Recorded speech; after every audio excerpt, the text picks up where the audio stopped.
Jerusalem falls, based on Jeremiah chapters 26 and 27, 38 and 39, 2 Kings chapter 23 verse 36 through chapter 24 verse 1, and chapter 25, 2 Chronicles chapter 36 verses 5 through 21, and the Book of Lamentations. Years pass. The new king Jehoiakim continues his ancestors' tradition of dishonoring God. My father ordered us not to worship any god but Jehovah, and look what happened. Judah is no longer a free country. Clearly, God cannot save us. We should be allowed to worship any god people think might help us. Maybe the Babylonian gods. To Jeremiah's dismay, the people are happy to follow Jehoiakim in his idol worship. So Jeremiah preaches at the entrance to God's temple. The people don't listen. So Jeremiah comes back to prophesy at the temple again. Because your hearts are false, your worship does you no good. Your prayers do you no good. Your sacrifices do you no good. And again. God has tried to discipline and correct you, but it does you no good. So now God will destroy Jerusalem and exile you to Babylon. Because you serve foreign gods in your own land, you will now serve foreigners in a foreign land. And again. If you really know everything, when is this supposed exile going to happen? You should start packing. That Jeremiah is such a doomsayer. I know. He gets so angry about little things. Just because I burn incense to the goddess of heaven doesn't mean I don't still worship God. Soon, God gives Jeremiah another message to share with the people, whether they want it or not. This will do nicely. I'd like to buy this pot, please. People, isn't this a fine pot? The potter clearly took his time and crafted a beautiful piece of art. Suddenly, he smashes the pot to the ground. And even though God set our people and our city apart, you have turned your backs on him. So he will smash this city to pieces, just like I smashed this pot. You have been warned. But trouble brews in the palace. Why should we pay tribute to Babylon? I say let's stop and use the money to build up our own army. Then we'll be ready if Babylon attacks again. You're right. Those hostages in Babylon are not as important as all of us here in Judah. Word leaks out that King Jehoiakim is breaking his agreement with Babylon. But Jeremiah knows the king's decision is against the will of God, and no one can defy God. They went through king after king, promising to be loyal to Babylon, and then threatening to revolt by not honoring their agreement. When Jeremiah learns that there is talk of another revolt, he puts an ox yoke on his shoulders and bursts into the king's conference, uninvited. What are you doing? God has raised up Babylon for a purpose. Everything on earth, including the wild animals, will serve Babylon's king. If you try to throw off the yoke of Babylon, you will be crushed like leaves underfoot. Serve under the yoke of Babylon, and you will live.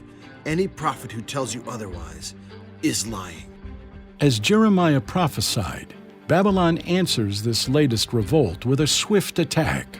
For weeks, the soldiers of Judah fight to defend Jerusalem's walls. Where are the Egyptians? They promised they would come. Suddenly, the attack stops. We've won! Judah is free! The people think they've won, but God has revealed the truth to Jeremiah.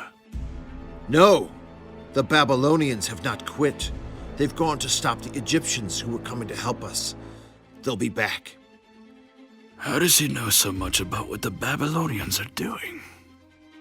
In spite of his innocence, Jeremiah is thrown into prison. Within a few weeks, the Babylonians defeat the Egyptians and return to the gates of Jerusalem. Jeremiah's enemies bring him before the king and accuse him of being a traitor. I repeat the warnings God gave me. Invaders from the north will conquer Judah. God chose the Babylonians to destroy our nation because of the sins of our people. It's this kind of talk that makes our soldiers lose courage. Put this traitor to death or the city will fall. He's in your hands. Do what you want with him. Quickly, before the king can change his mind, Jeremiah's accusers put him in an old empty well beneath the prison floor. Let him starve to death. As the siege continues, people in Jerusalem are starving and beg for food. At last, the frightened king calls for Jeremiah. What will happen to us? It's simple. If you surrender, Jerusalem will be saved. If you don't, it will be burned, and the Babylonians will torture and kill you. Surrender? I don't dare. My own people would turn against me. You should be more concerned that God has turned against you. Zedekiah is unhappy with this answer. He keeps Jeremiah under house arrest.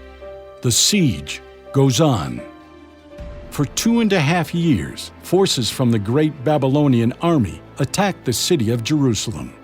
At last, they break through the broken walls. King Zedekiah tries to escape with his family, but he is captured before he can reach the river. Then the Babylonians strip the silver, gold, and valuable objects from the temple and palace buildings. Set fire to every corner of the city. Don't let anything survive that would give anyone ideas about rebuilding Jerusalem.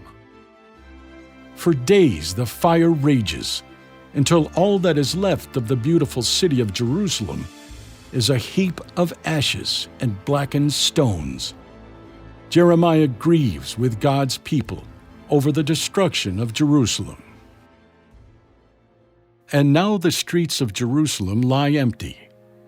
Bitterly, our city weeps tonight. Comfort is far from her. Destruction has come from Babylon. Enemies have taken her treasures, for the Lord has rejected her. But remember, God's great love will not let us be burned up forever.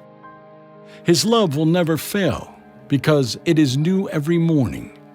Great is God's faithfulness. Jerusalem, daughter of Zion, you will return. Keep your heart strong and your eyes focused on the Lord. Lord, your throne will last forever. May you restore us and bring us back to you.